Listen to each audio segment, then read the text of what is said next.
points and miles into cash with PointsKash. Watch next. Well, currently what we do is we follow the current laws and infrastructures that are in place. Hello. Good afternoon, good evening, good morning, wherever you are. Thanks for watching TechEDTV. Your host, Dr. Edwin Hernandez. Here we have a great startup, PointsKash, with a successful entrepreneur, Steve Janjic, the CEO, and they can convert your points and miles into money. You have to watch this. Watch next. Early days for this trading platform. What are the hurdles as you see them?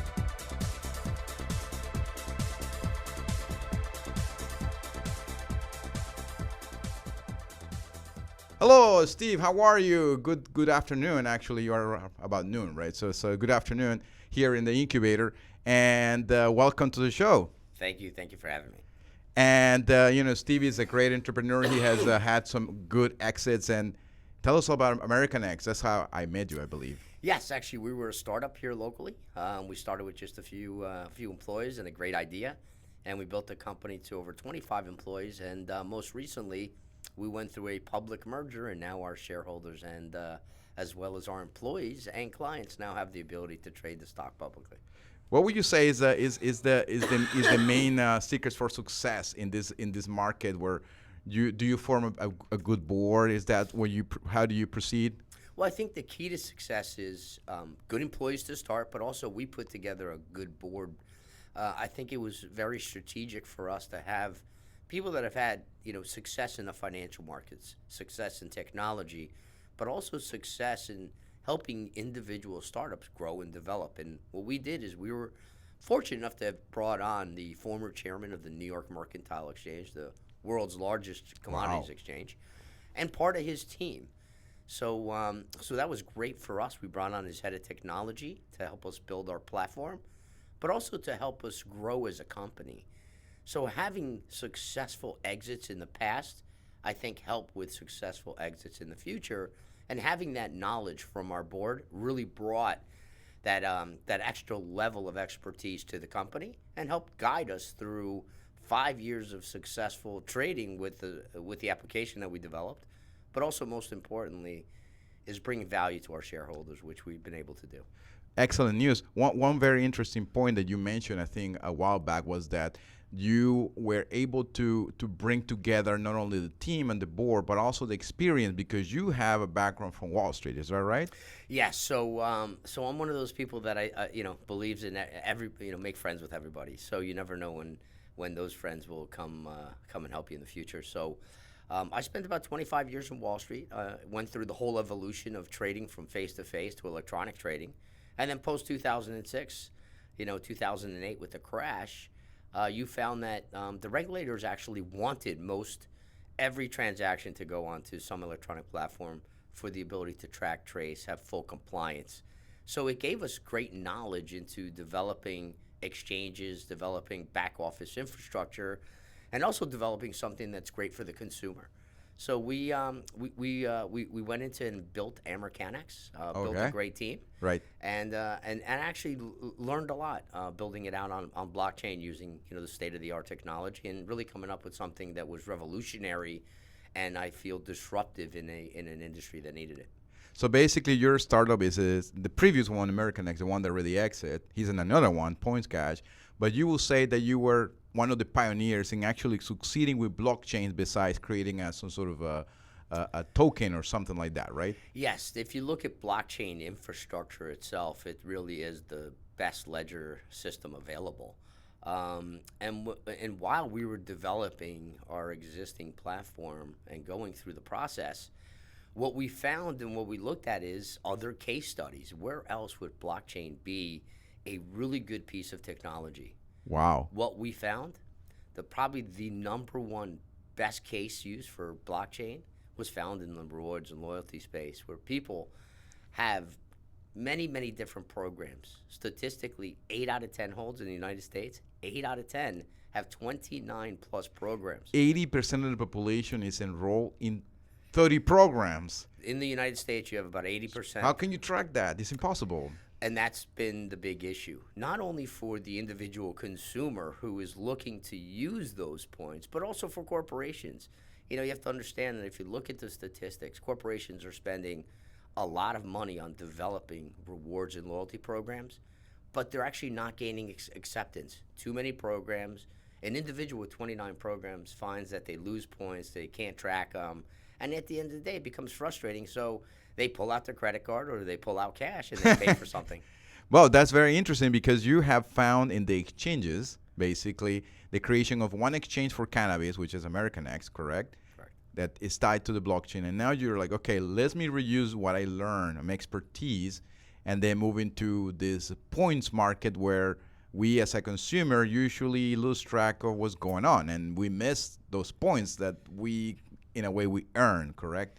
Yeah, absolutely. So, when we look to build a project, build a platform, we look to, fill potholes, right?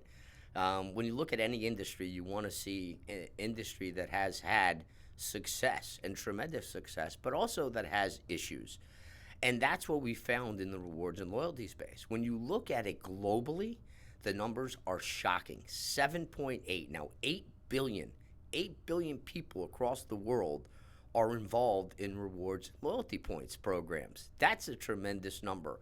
When we looked at the demographic, we've never found a demographic this big, this wide, to be able to push a product out to. So it was pretty amazing to us when you looked at the numbers.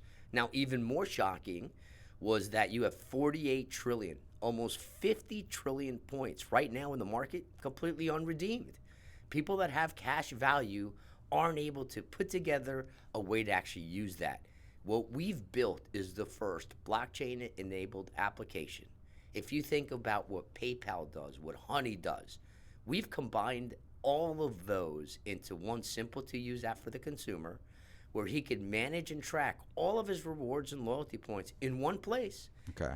And with the click of a button, pay for products and services, whether it be a face-to-face transaction or online. So think about being at a bar or at a grocery store, or shopping for clothes, or if your son or your daughter may be away at college and need money. So this is basically what you're describing is a traditional use case is being go to a website and I convert the points that I have in my Bank of America credit card into, let's say, some gift card or some other thing where I'm very limited to just do that.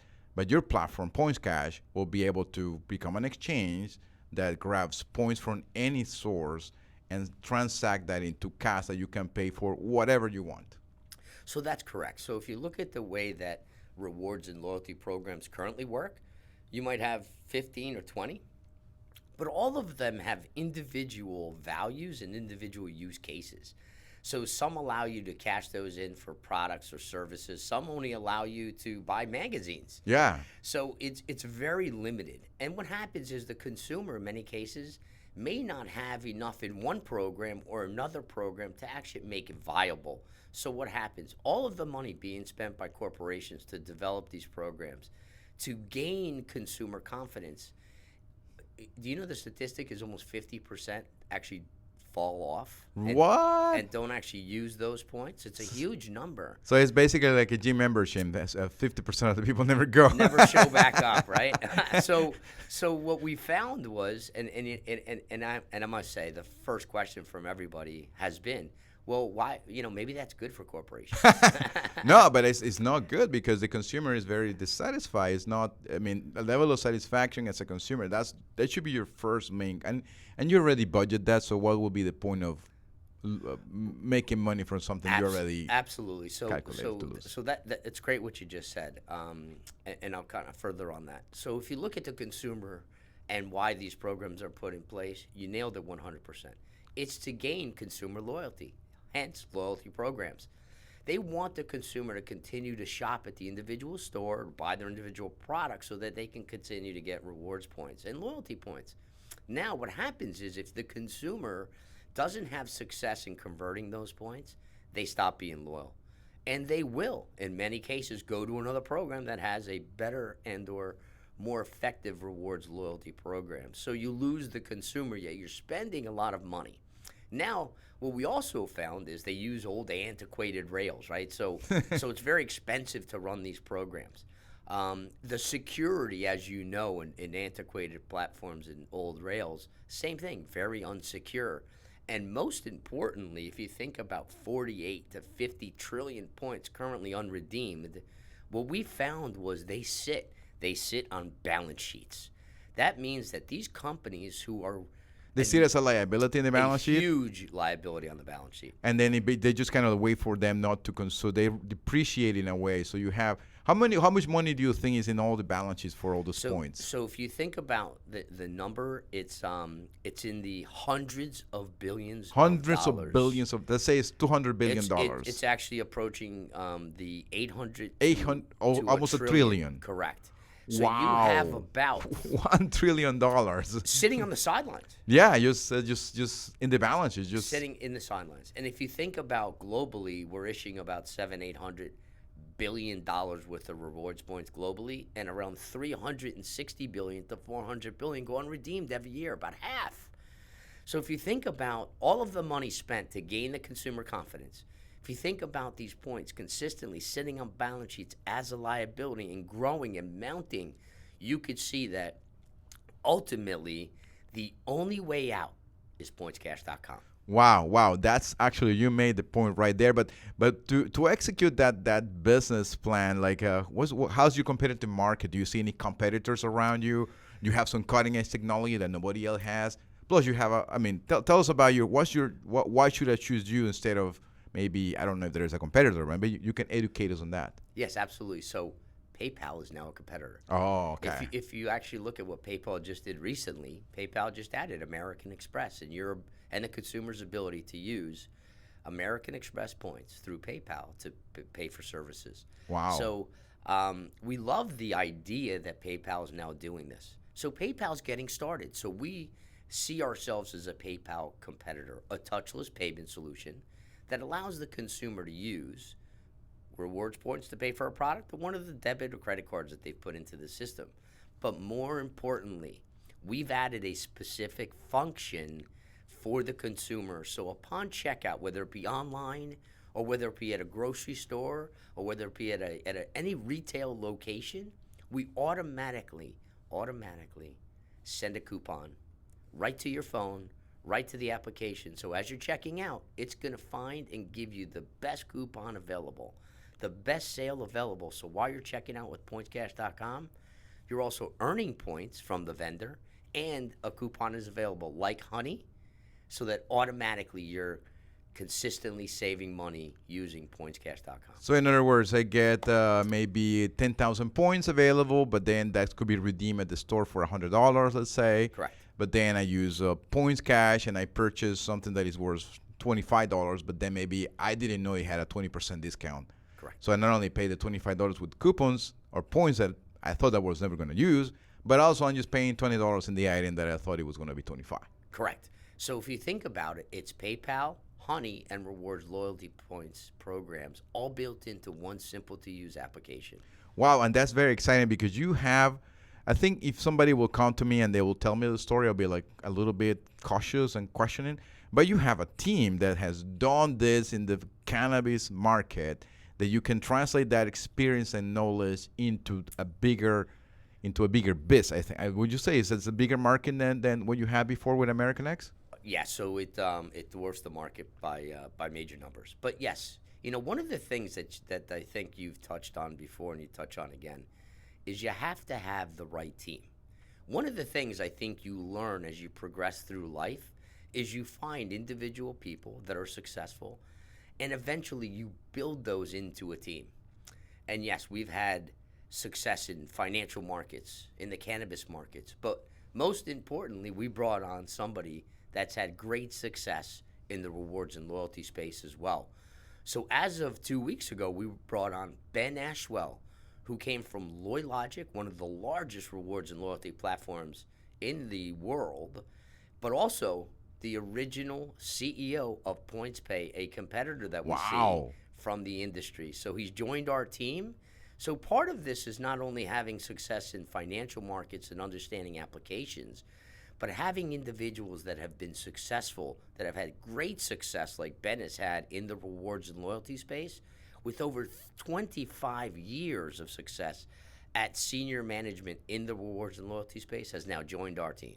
Yeah, because this is a market I don't think like is designed or the solution is designed for a newcomer. It needs to be somebody like that, experienced in the exchanges, number one, which is a trading platform. Number two, you need to have a background in loyalty programs. You need to understand that. And number three, you need to have at least some financial backing, which you are right now, with the segue to the next point, which is you're self-funding it, I believe, but you're also raising some capital. Tell us a little bit about that process. Yes. So any project that I've started, originally I've self-funded. I believe that if you believe in what you can build and develop, you try to self-fund as much as you can. And I could, and I'll be honest and tell people that when I first started my first project, my self-funding was credit cards, debit cards, was any form of cash that I could possibly get. Entrepreneurs, right? Absolutely. If you believe in your stuff, you put your and the line, right? Yes. Start. They always say, yeah, you have to put on your the money line. where your mouth is, right? Yeah, put your money where your mouth is. So this is another example, right? I think all entrepreneurs, sometimes they're like, oh yeah, I need $50,000, I need $100,000. How much have you invested personally? No, like maybe $2,000. So then that loses credibility, right? Yeah, absolutely. I think honestly, I believe if you believe in what you're building, you'll be the first one to put up whatever you can. So whether and like I've said, in the beginning when I first started my first company, I borrowed from my parents. I borrowed from my friends. When do you start your first company, Steve? Tell us a little bit about your journey, so entrepreneurs around this program can be like, wow, that's me. So I've spent a lot of my career in corporate America. Now, saying that, throughout that whole process, I've taken stabs at being an entrepreneur, right? So even when I was, and I think most entrepreneurs start as they were kids. When I was 12 years old, there was, I think a quick funny story. But when I was 12 years old, I found that you couldn't bring chewing gum to school, and kids weren't getting chewing gum in school. So I went out and I bought 20 packs of chewing gum, and I was selling each stick of chewing gum for a quarter. And I found that I quickly made a lot of money selling chewing gum. Now, what did that teach me? What it taught me was supply and demand. When there is not a good supply and there's a big demand, you could buy a product and resell it for profit. But it also taught me that that you can actually start something on your own, put up your own capital, even as a young man. Even if it's only $5. Even if it's only $5, but it teaches you how to run a business. It teaches you how to save each penny to make sure that you're successful in your business. I think it also teaches you to use outside resources. Like I've said, in every one of my businesses, I've gone to my friends, I've gone to people I've met in the past. Every time I've built a business and had an idea, I've gone to people that like me, to people that don't like me, people that know the industry and don't like the industry, and I have them read what I'm building. I want everybody to understand what I'm building and tell me what I'm missing. Because I love my ideas, right? But I want to make sure that everybody likes my ideas. So but that's a great like advice to entrepreneurs. Like sometimes people, I give you my NDA, and they're like, when sometimes the idea is not even very well refined, right? So maybe it's better to tell all your friends or your people that you know that they're experts or potential experts, and then they find the bugs, right, in your idea. And then when you find all the issues, then you start refining that idea into a better idea. And once you create this better version of the idea that originally you thought, then you decide, okay, do I put my own money on it, or what do I do with it? Maybe it wasn't a good idea at all, right? So maybe pivot or something. Well, that's why I say you throw it out at a lot of people, and you have them come back, because what I can tell you is some of the best ideas don't come from executives, but come from regular people, regular Joe, the guy, the customer. Well, the customer, the consumer, the guy that's it could be the guy in the mailroom, and I say that because I work for a company that also believe that every employee could have a good idea. But tell me, like right now, tell the audience, right? You're raising capital, which I think all the startups are. You're actively doing that. So what's the process to reaching out to you and find maybe your prospectus? I don't know. What's the process right now to follow? Yeah, absolutely. So you can go to our website and reach out to us. We've been successful in startups in the past, so we've picked very special people to kind of work with us. Right. Our corporate office is based out of Palo Alto, California, so we're right in the heart of Silicon Valley, and that's where some of our developers are housed. And then we have sales and support down here in South Florida. To reach out to us is very simple. You can go to our website. There's phone numbers, there's email addresses, info@pointskash.com, as well as myself, Steve Janjic, Janjic at pointskash.com. So I'm gonna put your email and everything underneath here, so they Sounds can good. allow it. So So people click on it and send you an email. Yeah, so we're doing an initial what we call friends and family race. We took out 20 million shares, roughly 16.7% of the company. Right. And for 5 cents a share, people are able to take Wow. a look at what we've developed. Our minimum is a $10,000 investment. Right. And thus far, we've had great success. We started this about 3 weeks ago. Okay.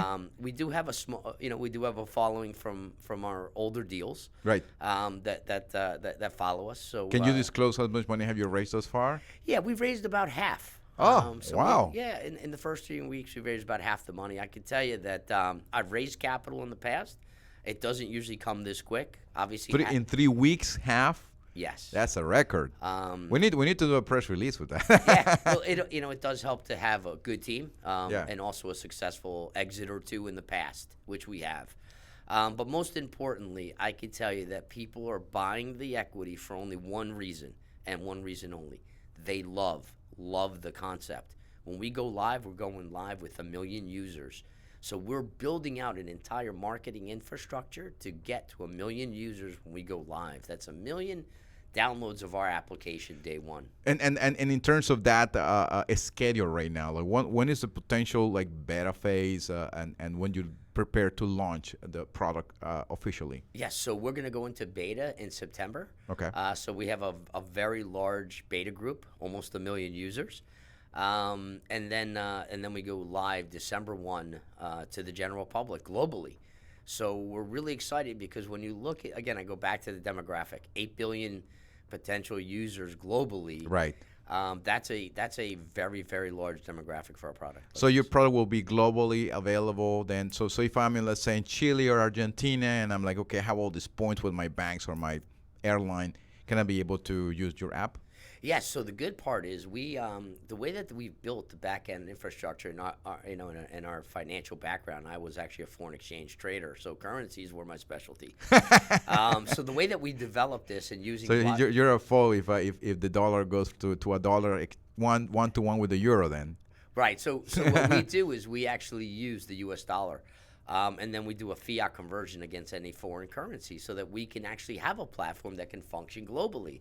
So whether I'm in the United States and I'm earning my points as a foreigner from either Europe or Asia or the Middle East, those points will automatically convert on that purchase into U.S. dollar. Wow. So it really allows for a program that, and let me tell you, this has never existed in the world before. And I'll tell you one thing, people in South America, they're going to love it because you make points, but the devaluation in those currencies is quickly as like snapping a finger. So having that transaction convert into dollars automatically not only saves the money and converts the points into cash, but then preserves the value in a stronger currency. Well, absolutely. So it gives you, when it comes to just the typical consumer and running this type of a platform, for the consumer, it's a grand slam, right? So you have consumers that currently have 48 trillion points they don't have access to. That's a lot of money sitting on the sidelines. Like I said, that's hundreds of billions of dollars that all of a sudden become spendable power for the individual. You're giving the individual the ability to have the spending power of their rewards points right in their hand, right on their phone. It's simple and it's easy. With one click, that to me is very, very powerful. Most importantly, it's global. What consumers really want out of loyalty and rewards programs, they want to be able to use them the way they want to be able to use them, not the way programs tell them they have to use them. So when you think about a consumer being able to walk into a retail store like Macy's and use points to pay for a product, automatically get the coupon, that is pretty powerful for the consumer, not touching his credit cards, not touching his debit cards. So he truly gets the loyalty that the store wants him to have. And let me ask you one very important thing is about your business model. I guess that you're like all exchanges, you take a little chunk of the transaction basically from the point that was converted over to, let's say $10, you take a percentage? Yeah, so we actually work a little different. So for the consumer, it's completely free. Wow. So that's great for the consumer. And then So the consumer just converts into points into cash and pays nothing. Yes, because we operate similar to like you would think any payment solution. So when and think about it, you have a MasterCard, Yeah. you have American Express card. Yeah. When you make a purchase, they don't charge you; they charge The merchant. The merchant. Yes. We do the same thing. So we have Okay. a merchant fee, thus giving the consumer a free way to monetize, track all of his rewards points in one place and spend them without having a fee. And what would be the fee for the merchant then? Like 3%, just like a credit card, or maybe a little higher? Exactly. So actually, we charge a similar fee to what they would get from any other merchant processor. So Wow. we keep the fees low for everybody because we do believe that the volumes are going to be tremendous. But let me ask you like this. It's like I go to the store and then I have my PointsKash app. You have like, how do you pay? Like we have a QR code or something? Yeah, it's a QR code. So you hit Pay Now, Uh-huh. and a QR code pops up. Uh-huh. So several things the individual consumer has access to. Outside of the coupon that's going to automatically be associated with it, it's a QR code. They scan it, and they automatically deduct. So we are API'd into all of these programs individually. Right, right. So it automatically in real time deducts those points So from your program. so when they QR code the thing, instead of like charging you for a shirt that has a QR code or a barcode, Correct. then debits you with It's the amount. automatically redeeming those points for cash that's, value. That's very interesting. And so there's no additional hardware in the store that needs to be purchased because they already have a QR reader. They have like barcode. Yeah, so the good thing is we plug into their existing infrastructure. One thing we also will do at the grocery store level is instead of having to connect directly at the cash register, Right. we're connecting to the point of sale system so we can read every transaction, every product, thus giving us the ability to attach a coupon to it. Okay. So wow. it's simple and easy. So if you think about coupon redemption, it's a huge marketplace. I'll use my wife for an example. She goes to the grocery store. She has a bunch of them in her pocketbook. She's reading through them. Right. She's throwing them out because half of them have expired dates on them. Right. So she's not getting a true value out of all these coupons. This, upon the transaction, she doesn't even have to think about it because how many times do we even have a coupon in our hand and yet we walk out of the store still holding it, right? Yeah, you're like, we don't even, I forgot to use it. Yeah, exactly. It happens all the time. So this actually does it all for you electronically right at the cash register. So how do you see Amazon, for example, competing with you then? If this is something that they could you buy something on Amazon and exchange it for my points and purchase maybe this microphone in Amazon? Yes. So the whole idea, and part of what we're doing is we'll be connecting to all of the different platforms so you could use us instead of another payment solution. Thus, why I say we're very similar to PayPal. Oh, I see. But on steroids, right? So Yeah. PayPal doesn't have rewards coupons. It doesn't have redemption of rewards programs. We do all of this in one simple-to-use app, thus giving the consumer the ability to really have true access to rewards and loyalty, but at a click of a button without having to go through a lengthy, arduous process. And the reason I say that it's an arduous process, if it wasn't, there wouldn't be 50 trillion points sitting on the sidelines right now. Let me ask you one thing then. Like if it's assuming that for a second you can capture 10% of the $1 trillion market, it's $100 billion, then ideally you will be $3 billion in sales, $4 billion in sales, more or less, for that particular, only the transaction side, but maybe you will generate more revenue sources from other Yes. products? So one thing I could tell you as an entrepreneur, and I want every entrepreneur to hear this, because if you have one revenue stream and only one revenue stream, as an entrepreneur, you're not going to succeed. You're going to fail. The numbers are against you. Right. So when we built this, we built in multiple revenue streams. As we do coupon redemption, we earn a fee. So we earn a fee for every coupon that we use a redemption process in. That could be actually higher than actually the transaction fee maybe, or the same amount. Absolutely. But I'll tell you where the true value is. And I've mentioned this to you multiple times through this conversation. The true value is in the data. So Right. if you think about consumer behavior data, we are able to track and see where the individual consumer is earning all of its rewards points. So where are they earning their points? But more importantly, where are they spending them? We're able to see consumer behavior down to the store level. So that's why I said when we plug into point of sale, I know whether you bought diapers, whether you bought tomatoes, whether you bought Coca-Cola. So we're able to use and monetize that data, and that data will obviously help us with advertising revenue as well. So we have roughly 4 or 5 revenue streams built into the product and the globalization of what we're building. Well, thanks, Steve. That was an awesome and very great explanation from your product. I think I loved it. I think people loved it. We're waiting for December for the launch, and maybe we're lucky to be part of your beta program. I'm pretty sure you're still collecting 1 million, 1 million, 2, 1 million, 3 people. Absolutely. If you go to our website, you put in your email information, and you'll start receiving access to be able to be one of the first beta users on our platform. And I think like maybe you can leave actually the link to see if you want to invest in Steve's round. Then I think that's something for you to actually pursue, right? That's absolutely. Like I said, we've had multiple successful exits. We've built what I think are multi-million-dollar companies. And like you said before, this is the first time, and we've done the homework, we've done the research. This is a billion-dollar company. Yeah, I can see that. We've seen an exit out of Honey recently, $4.8 billion to PayPal. We're looking at larger multiples. We're going to compete with the PayPals and the Honeys of the world, and like I said, there's a potential of 8 billion plus users, and it's all on PointsKash.com. Wow. All right. Thank you again. Thank you for watching TechEDTV. Bye bye. Bye, Steve.